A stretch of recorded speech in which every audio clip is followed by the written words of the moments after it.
우리에게 새로운 미래의 축복을 누릴 수 있도록 왕의 자녀, 위대한 상속자로 삼아주신 하나님을 찬양합니다. 할렐루야. 이 시간 우리 꿈의 교회 공동체가 성령 충만한 삶을 결단하며 이 믿음의 찬양 힘있게 고백합니다.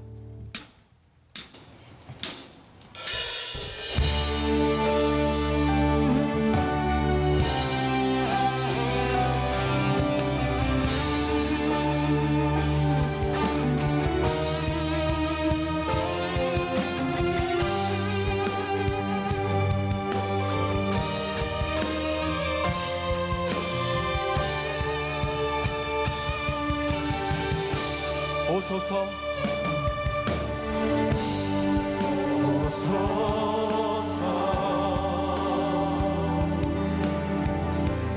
오 나의 성령이여 임하소서 거룩한 성령의 불길로 오소서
주님 앞에 고백합니다.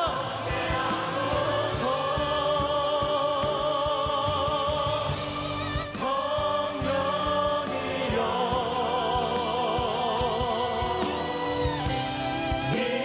임하소서 내 삶에 충만하게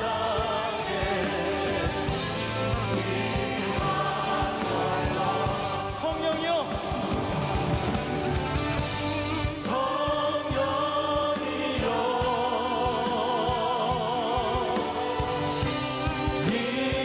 임하소서 내 삶에 충만하게 이 시간 믿음의 손을 들고 고백합니다. 성령이여 성령이여 하나님 이 시간 성령 충만케 하여 주시옵소서.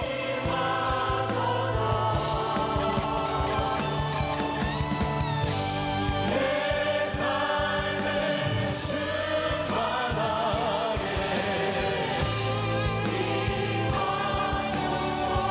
예수 이름 높이세 예수 이름 높이세 능력의 그를 예수 이름 높이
박수 올려드립니다. 할렐루야.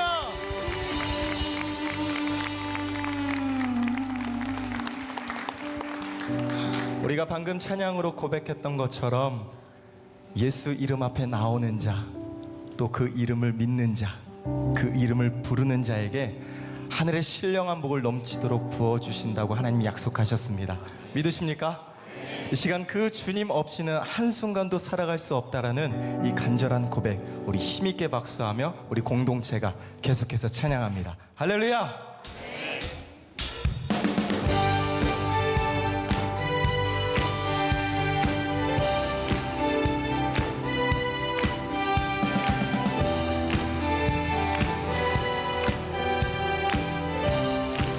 주 없이 살 수 없네. 주 없이 살 수 없네. 죄인의 구주여. 은밀한 법의 피로 날 구속하시. 구주의 사랑으로 흘리신 모혈이 내 소망 나의 위로 내 영광 내 피가. 주 없이 살 수 없네. 나 혼자 못서리. 힘없고 부족하며 지혜도 없으니 내 주는 나의 생명 또 나의 힘이라. 아멘.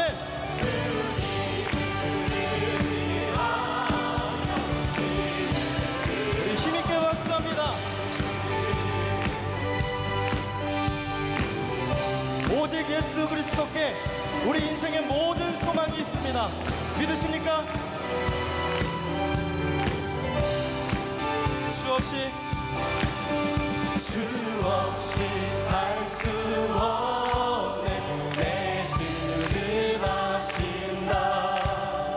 내 영의 깊은 강구. 우리 4절 찬양합니다. 주 없이 살 수 없네. 세월이 흐르고 이 깊은 고독 속에 내 생명 사나운 풍랑일지라도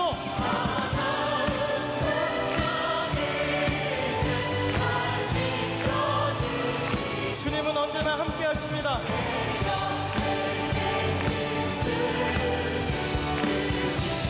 한 번 더. 사나운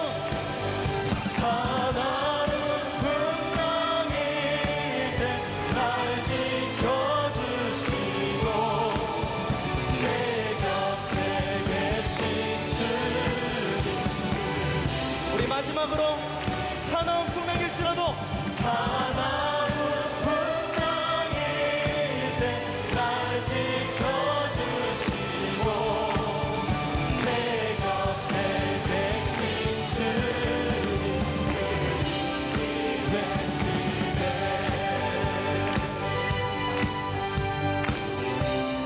우리 인생의 참 소망 되신 예수 그리스도, 그 주님께 우리의 모든 희망이 달려 있습니다. 생명의 길 되신 예수 그리스도 앞에 다시 한번 주님께 감사의 박수 올려드립니다. 할렐루야.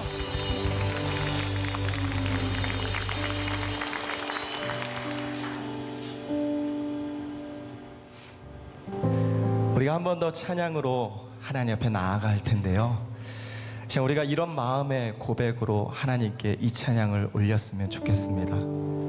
하나님, 이렇게 부족하고 이기적이고 때로는 하나님을 멀리하는 이런 나를 끝까지 품어주시는 그 주님의 사랑과 은혜, 내가 절대 외면하지 않겠습니다.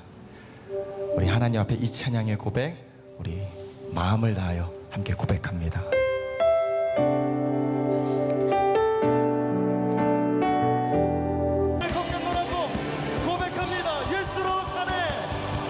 예수로 사네, 그 힘으로 서네. 예수와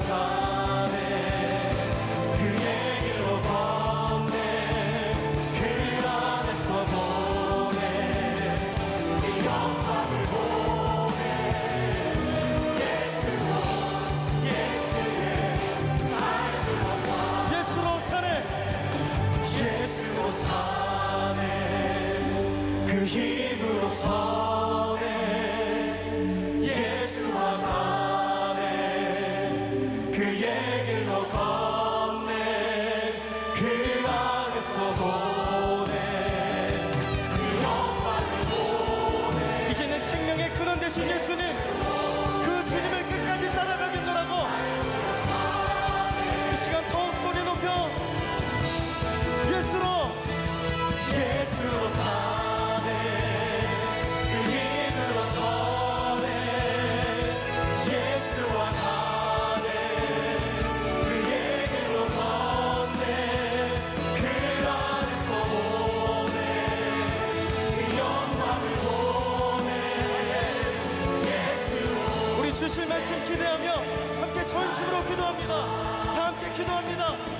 예수로 사네.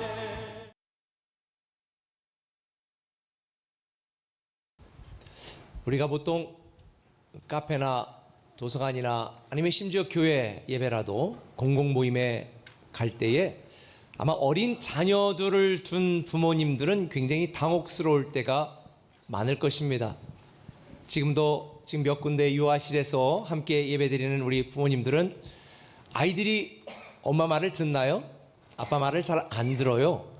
그러다 보니까 좀 자중시키고 조용히 하라고 할 때가 많은데 옛날에는 그래도 그렇게 자중시키고 조용히 시키는 부모들이 많았는데 제가 요즘 볼 때는 그냥 아이들이 하는 대로 그냥 다 내버려둬서 다른 사람들에게 좀 불쾌감을 주는 경우가 너무 많더라고요.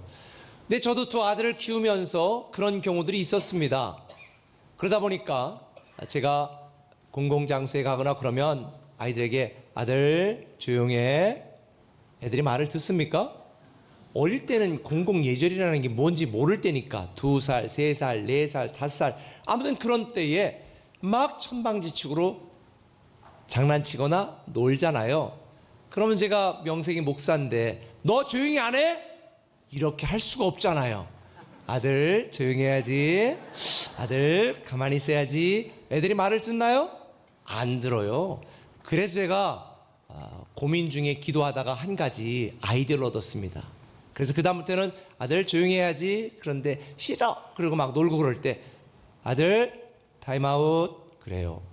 그러면 애가 놀다가 갑자기 딱 조용해집니다. 그러다가 조금 있다 또 막 좀 장난칠래. 아들 타임아웃 제가 그럽니다. 이게 무슨 소리냐면 제가 집에 가서 타임아웃 한 뒤부터는 타임아웃 한 숫자만큼 발바닥을 때렸어요.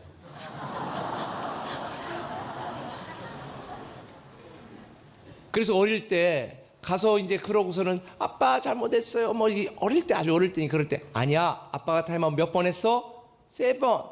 그러면 발바닥 그리고 발바닥을 3번을 짝짝짝 때렸어요. 반드시 때렸어요. 그리고 나서 다음번에 이렇게 또 모임하거나 이랬을 때 하면 아들 타임아웃 그래요. 그러면 조용합니다.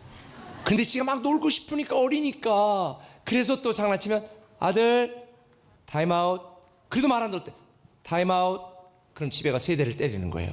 그렇게 한 2-3번을 했더니 그 다음부터는 제가 타임아웃을 부르면 굉장히 자중을 하시더라고.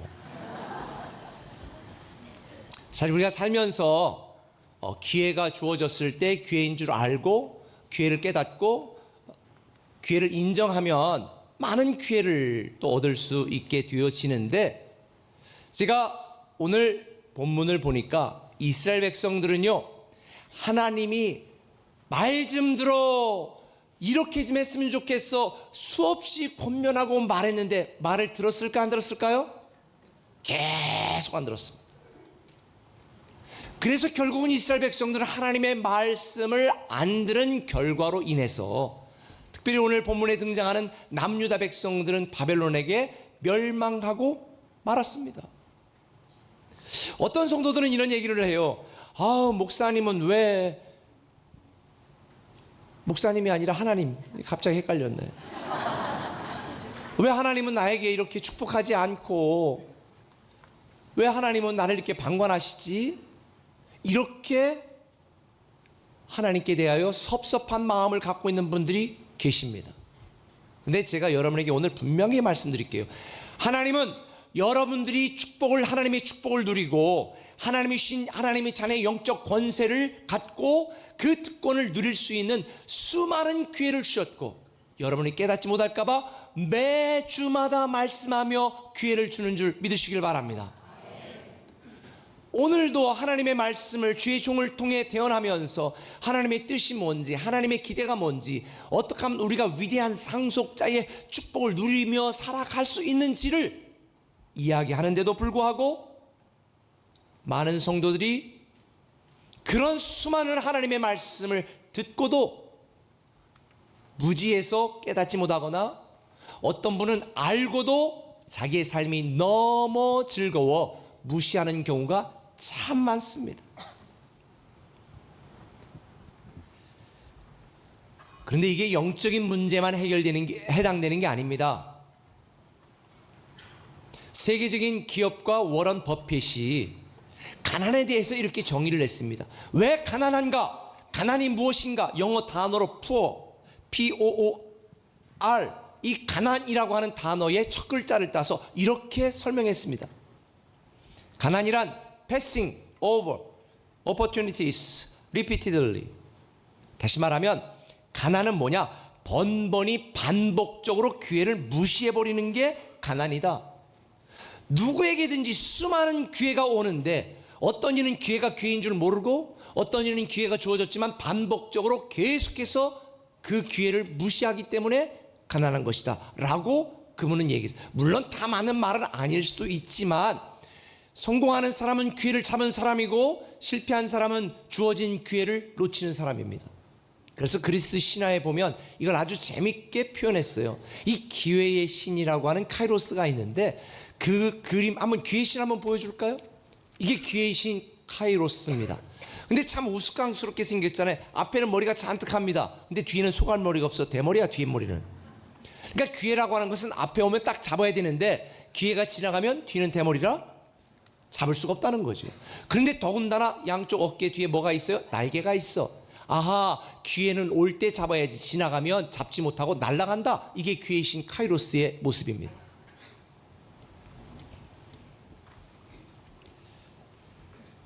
여러분,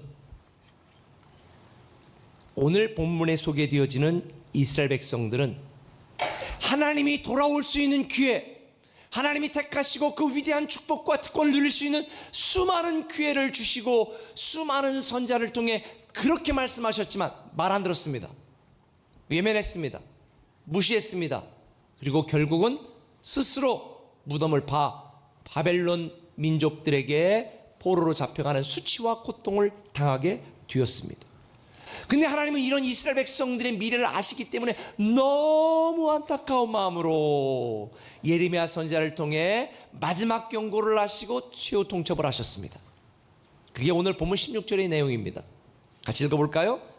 그가 어둠을 일으키기 전, 너희 발이 어두운 산에 거치기 전, 너희의 바라는 빛이 사망의 그늘로 변하여 침침한 어둠이 되게 하시기 전에 너희 하나님 여호와께 영광을 돌리라. 어둠은 이스라엘 백성들이 바벨론의 포로로 잡혀가 수치와 고통을 당할 그 미래를 이야기하는 것입니다. 이런 어둠의 미래가 오기 전에 3번이나 반복해서 제발 나의 영광, 나의 기쁨이 되는 삶으로 돌아오라고 말했습니다. 그런데 남유다 백성들이 어떻게 반응한 줄 아세요? 예레미야 15장 6절에 이렇게 반응했습니다. 같이 읽습니다. 여호와께서 이르시되 내가 나를 버렸고 내게서 물러갔으므로 내게로 내 손을 펴서 너를 멸하노니 이는 내가 뜻을 돌이키기에도 지쳤음이로다. 하나님이 수없이 기회를 주셨는데도 기회를 다 뿌리친 이스라엘 백성들에 대하여 하나님은 이렇게 말합니다. 나도 이제 지쳤다. 저도 목회하면 지칠 때가 참 많아요. 근데 하나님은 지치지 않는 분인데 얼마나 수없이 많은 기회를 주었는데도 불구하고 깨닫지 못하고 무시하는 이스라엘 백성들을 보며 나는 이제 지쳤다. 기회가 기회인 줄 모르는 이스라엘 백성들, 불신앙으로 불순종하다 망했습니다. 저는 이런 이스라엘 백성들의 모습을 통해서 그럼 우리는 어떻게 위대한 상속자의 기회를 잡고 하나님의 축복을 누리며 살아갈 수 있을까? 저는 2가지를 깨달았는데 그 첫 번째는 이겁니다. 악한 생각을 버리라는 것입니다. 한번 따라합시다. 악한 생각을 버리라. 악한 생각을 버리라. 오늘 보면 15절에 보면 너희는 들을지어다 귀를 기울일지어다 교만하지 말지어다 라고 말합니다. 여러분, 악한 생각을 버리라고 하는 이 악한 생각을 먼저 우리가 잘 정의를 해야 됩니다. 세상 사람들은 악한 생각이 무슨 윤리 도덕적인 생각 이런 거를 악한 생각이라고 말하는데, 하나님이 오늘 본문을 통해 말씀하시는 악한 생각의 정의는 뭐냐? 영적 교만입니다. 다시 말하면 하나님을 하나님으로 인정하지 않는 생각입니다. 하나님을 떠나 살고 하나님 없이 살고 하나님과 관계없이 살고 하나님을 섬기지 않고 살아도 나는 잘 살 수 있다라고 하는 영적인 교만이 악한 생각이다라고 하나님은 정의해 주시는 것입니다. 왜냐하면 저와 여러분 우리는요, 하나님을 떠나서는 살 수 없는 그런 존재로 만들어 주셨어요. 기도를 통해 하나님을 의지해야 되고, 찬양을 통해 하나님께 영광을 돌려야 되고, 날마다 하나님과 동행하는 삶을 살면서 하나님의 기대의 뜻대로 살아야 되는데, 그런데 이스라엘 백성들은 하나님을 떠나 우상을 숭배하며 하나님 없이도 우리는 잘 살 수 있다라는 영적인 교만, 그리고 하나님을 하나님으로 인정하지 않는 영적인 교만, 이게 바로 하나님은 악한 생각이라고 정의하시는 것입니다. 이스라엘 백성들은 자기 생각으로, 자기 경험으로, 자기 판단으로, 자기 주장으로 하나님을 떠나 우상을 섬겼습니다. 하나님 없이도 잘 될 수 있다는 이런 영적 교만한 생각이 바로 악한 생각이다. 그래서 시편 73편 7절에 보면 이렇게 말합니다. 그들의 굳어진 가슴에는 악한 생각이 들어있으며 교만한 생각은 끝이 없습니다. 전사가 교만하여 하나님과 같아지겠다고 교만하여 계명성 마귀가 되었고, 아담과 하와가 선악과 먹으면 하나님과 같아진다라고 말했더니 그 말을 듣고 먹은 교만으로 타락하고 범죄하게 된 것입니다. 악한 생각은 뭐냐? 하나님을 하나님을 인정하지 않고 내 마음대로 내 생각대로 살겠다는 것입니다. 이게 악한 생각입니다. 그래서 시편 53편 7절에 보면 저와 여러분 우리에게도 이렇게 말합니다. 악한 사람은 그 길에서 돌이키고 죄인은 자기의 악한 생각을 버려라. 여호와께 돌아오너라. 그러면 여호와께서 너희를 너그럽게 용서하실 것이다. 자비도 베풀어 주실 것이다. 고통을 당하고 멸망하는 것이 하나님의 본심이 아니었음에도 불구하고 멸망시킬 수밖에 없었던 결정적인 이유는 이스라엘 백성들이 하나님이 정한 선을 넘었습니다. 여러분, 기생충이라는 영화 보셨어요? 제가 우리 목사님들에게 다 보라고 그랬거든요. 안 본 분들은 한번 보는 것도 도움이 될 것 같아요. 뭐 제가 자세히 재미가 없을까봐 자세히 얘기를 못하지만, 이 부자로 나온, 지하철도 한번 타본 일 없이 기사 두고 살아가는 이 부자로 나온 이성균, 근데 거기에 기생해서 빌붙어 사는 가난한 아버지, 무능한 아버지 이 송강호, 살아가면서 차를 운전하고 가잖아요. 그런데 이선균이 자기 아내에게 말합니다. 아유, 그 친구가 선을 오가는데 선을 넘지는 않아서 좋아. 그런데 냄새는 선을 넘어. 그 지하철 냄새냐, 반지하 냄새, 무슨 냄새지? 아우, 차 안에서 막 냄새가 나가지고 냄새는 막 선을 넘어.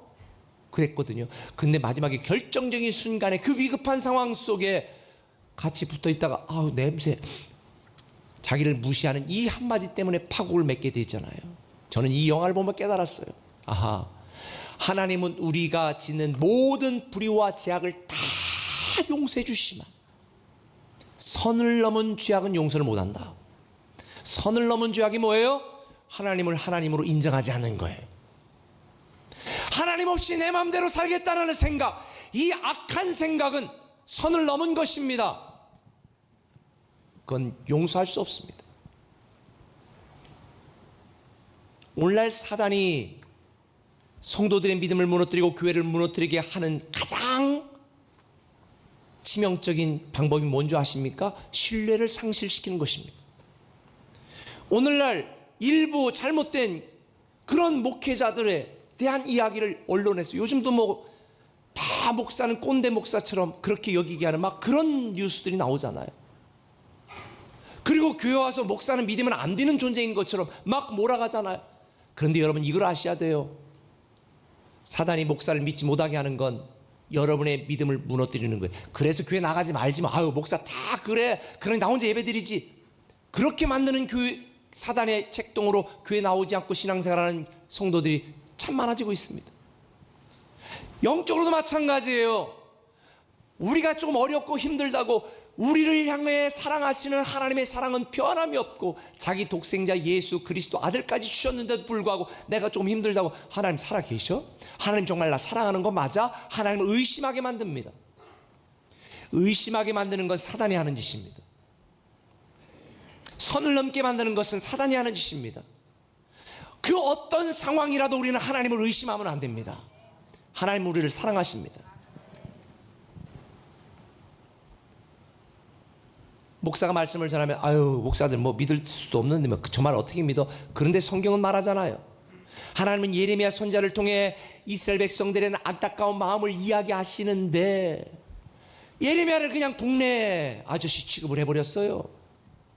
그래 성경은 주의 종을 통해 하는 말씀을 하나님의 말씀으로 받아들이라고 말합니다. 신뢰하지 않으면 믿지 못하거든요. 사랑하는 꿈의 공동체, 우리 또 성도 여러분, 저는 여러분들이 선을 넘지 않기를 바랍니다. 영적으로 선을 넘은 이스라엘 백성들이 망했습니다. 이거에 대한 안타까움을 하나님은 이렇게 말씀하시잖아요. 허리띠 비유를 통해. 사실 제가 지난주 2부 때 허리띠를 안 메고 왔어요. 너무 바빠가지고 이 허전해서 보니까 허리띠가 없는 거예요. 그래서 2부 예배 끝나고 허리띠 가져라고 해서 맸고 제가 한 2개를 더 사서 바지마다 다 꼈어요. 양복이 뭐 몇 벌 안 되니까 그냥 다 껴놨어요. 근데 오늘 예레미야 13장에 하나님께서 예레미야에게 이렇게 말합니다. 야, 너 허리띠 하나 새로 사라. 지금처럼 가죽 허리띠가 아니라 배로 된 허리띠거든요. 일단 맸어. 이제 빼다가 저 몇백 킬로 되는 유브라데스 강가 바위틈에다가 그냥 넣어놓아라. 넣어놓았습니다. 그리고 시간이 얼마나 지났는지 몰라. 그리고 찾아와라. 그런데 찾아왔더니 그 허리띠가 다 어떻게 됐어요?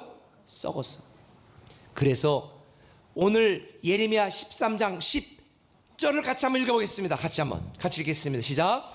이 악한 백성은 나의 말 듣는 것을 거부하고 자기들의 마음에서 나오는 고집대로 살아가고 다른 신들을 쫓아가서 그것들을 섬기며 경배함으로 이제 이 백성은 전혀 쓸모가 없는 이 띠와 같이 되고 말 것이다. 그러면서 11절에 이렇게 말씀을 해요. 한탄하시며 말씀을 해요. 같이 한번 읽습니다.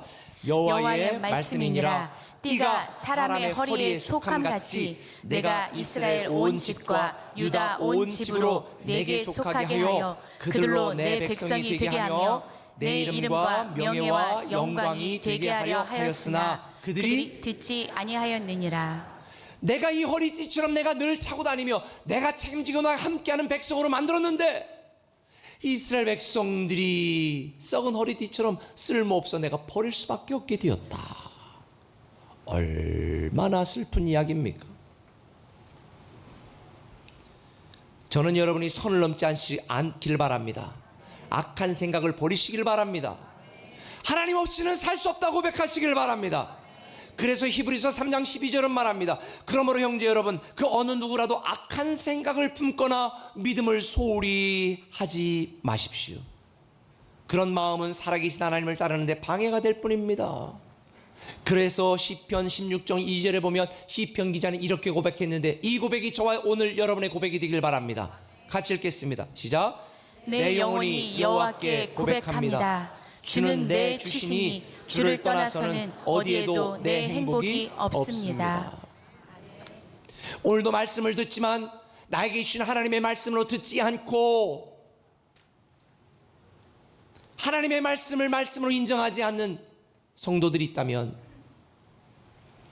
나는 주를 떠나서는 내 영혼이 내 인생 행복이 없다라는 이 말씀을 꼭 기억하시며 하나님 없이도 살 수 있다는 악한 생각을 버리시고 다시 하나님 앞에 돌아오시기를 예수님의 이름으로 축원합니다.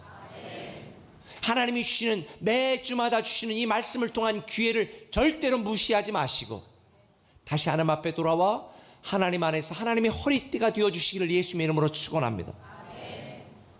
한 걸음 더 나가서 악한 생각만 버리는 게 아니라 우리는 착한 행실로 행해야 됩니다. 한번 따라합시다. 착한 행실로 행하라. 착한 행실로 행하라. 남유다 백성들이 하나님의 치유 통첩과 마지막 경고를 무시하고 바벨론 포로가 되어 수치와 고통을 당했습니다. 왜 그랬을까요? 하나님이 그들에게 고통을 준 게 아닙니다. 그들 스스로가 착한 행실로 행하지 않고 악한 행실로 행한 결과로 보응을 받은 것 뿐입니다. 마지막으로 경고하면서 하나님이 17절에 이렇게 말합니다. 너희가 이를 듣지 아니하면 나의 심령이 너희 교만으로 말미암아 은밀한 곳에서 울 것이며. 선을 넘어 하나님을 인정하지 않은 이스라엘 백성들을 보면 하나님이 은밀한 곳에서 울겠다는 거예요. 여호와의 양떼가 그 백성들이 사로잡힘으로 말미암아 내가 눈물을 흘려 내가 통곡할 것이다. 근데 이 하나님의 눈물과 통곡이 사실은 이스라엘 백성들의 눈물과 통곡이 되어버리지 않았을까요? 우리가 위대한 상속자의 축복과 특권을 누리려면 우리는요, 착한 생각을 품고 착한 행실로 행해야 되는 줄 믿으시길 바랍니다. 그러나 여기서 착한 행실이라고 하는 것은 단지 윤리 도덕적인 그런 세상 기준에 의한 착하게 살아라 이 의미가 아닙니다. 착한 행실로 살라는 것은 나를 인도하시고 나를 복주시는 하나님을 기준으로 살아가라는 말입니다. 왜냐하면 세상의 많은 사람들은요, 선과 악의 기준을 그들만의 방식이 있잖아요. 근데 세상의 기준은 날마다 바뀌잖아요. 그렇죠? 대법원의 판결에 의하여 날마다 바뀌어. 이제는 뭐 결혼에 대해서도, 이제는 뭐 사랑에 대해서도, 이제는 뭐 누구랑 얼마든지 같은 동성끼리도 할 수 있다. 막 이렇게 막 분위기가 멀어져 가잖아요. 이게 옛날엔 죄라고 생각했던 것이 지금은 선으로 바뀌는 시대. 그렇다면 우리는 세상 사람들이 구분하는 선악의 기준으로 살아야 될까? 아니에요. 하나님을 말씀하는 거예요. 선과 악의 기준은 오직 하나님의 말씀, 하나님의 기준으로만 평가되어질 수 있는 것이다. 구분되어질 수 있는 것이다. 믿으시면 아멘. 왜냐하면 세상 사람들이 선하다고 해서 다 선한 게 아닙니다.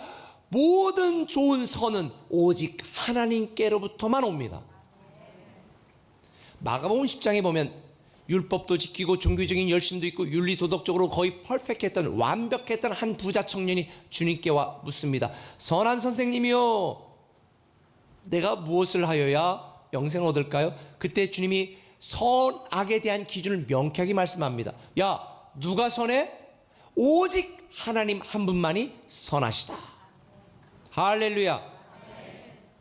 다시 말하면 착함과 선함의 기준은 오직 하나님의 기준으로만 판단되어지고 평가되어질 수 있는 것을 믿으시길 바랍니다. 그래서 존 비비어가 Good or God이라고 하는 책을 썼어요. 많은 사람이 좋다고 해서 그것이 꼭 하나님의 영광을 위한 것은 아니라는 거죠. 나의 의, 나의 명예,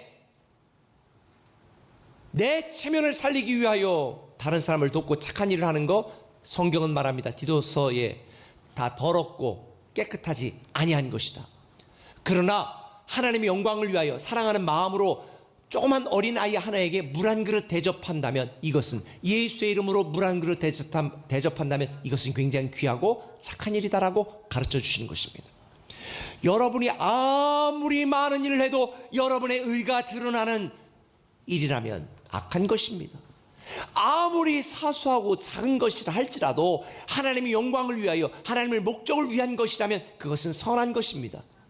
그래서 우리 교회가 착한 성도가 되고 착한 교회가 되자는 것은 하나님의 뜻대로 하나님 안에서 하나님을 위하여 하나님을 기준으로 하나님 중심으로 사는 성도와 교회가 되자는 의미인 것입니다.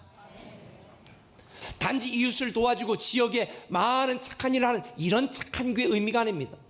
진정한 착한 교회는 선교적인 교회요, 죽어가는 삶을 살리는 교회요, 수많은 건강한 교회를 씌우는 교회가 정말 착한 교회인 것입니다. 결국 우리가 착한 행실로 산다는 건 나를 위하시고 나를 사랑하시는 하나님의 영광을 위하여 사는 삶, 하나님의 말씀을 기준으로 하나님을 중심으로 사는 삶, 이게 착한 행실로 행하는 것임을 믿으시길 바랍니다. 사람이 보기에 착한 행실이 아니라 하나님 보시기에 착한 행실로 살아가시는 우리 착한 성도님들 되시기를 예수님의 이름으로 축원합니다. 우리는 그 어떤 아픔과 희생이 있어도 바로 착한 행실로 살아가야 되는 것입니다. 말씀을 맺겠습니다. 제가 어제 축구를 보고 싶었습니다. 집에 들어가서 한 12시 반쯤에 30분만 기다리면 축구 보는데 볼까 하다가 제가 우리 교육자들에게 말했거든요. 축구 보지 말아라. 왜? 주일에 지장이 되니까. 그래 저도 잤습니다 그냥. 그리고 아침에 일어나자마자 제일 먼저 딱 스마트폰에 딱 보니까 졌더라고요. 그런데 정말 훌륭한 성적을 냈어요. 그 정정용 감독님이 굉장한 신실한 집사님인 거 아세요? 할렐루야 축구단의 임시 감독도 하시고 굉장히 신실한 집사님이신데, 그런데 이렇게 좋은 결과를 내게 되어진 것이 이강인이라고 하는 선수 때문인가요? 21명이 원팀이 되었기 때문인가요? 예, 다 맞아요. 그런데 결정적으로 중요한 게 있습니다. 정정용 감독이 전술을 짜고 요구하는 대로 그 선수들이 뛰는 착한 선수였기 때문에 좋은 성적이 난 것입니다. 예를 들어서 너는 가서 수비를 보고 이쪽에서 해야 돼. 그런데 얘가 수비를 안 보고 계속 나 골 넣고 싶다고 전방 가서 혼자 기다리고 있어봐. 집니다. 넌 골키퍼 봐야 돼. 그런데 골키퍼 안 보고 나도 공격하고 싶다고 골키퍼가 막 나가서 공격해봐. 그럼 끝나는 겁니다. 좋은 성적을 얻을 수 있었던 것은 감독을 철저하게 신뢰하고 감독의 요구와 기대대로 뛰는 착한 선수들이 있었기 때문입니다. 여러분의 인생이 변화되어지고 하나님의 놀라운 위대한 상속자의 축복을 누리길 원한다면 우리 인생의 감독이신 하나님의 말씀을 따라 순종하고 살아가는 착한 성도가 되면 가능합니다. 교회가 교회다워지고 건강한 교회가 되는 것도 마찬가지입니다. 사랑하는 성도 여러분, 저는 여러분들이 악한 생각 버리고 착한 행실로 행하는 수준 있는 착한 성도 되시기를 예수님의 이름으로 축원합니다. 강주민 목사님이 믿음장에서 만난 그리스도라고 하는 그런 책에서 이렇게 이야기를 했습니다. 믿음이란 하나님의 말씀에 순종으로 반응하는 것입니다. 믿음의 크기는 순종의 크기입니다. 믿음의 성장은 순종의 성장입니다. 여러분의 믿음의 크기는 하나님의 말씀대로 순종하는 순종의 크기입니다.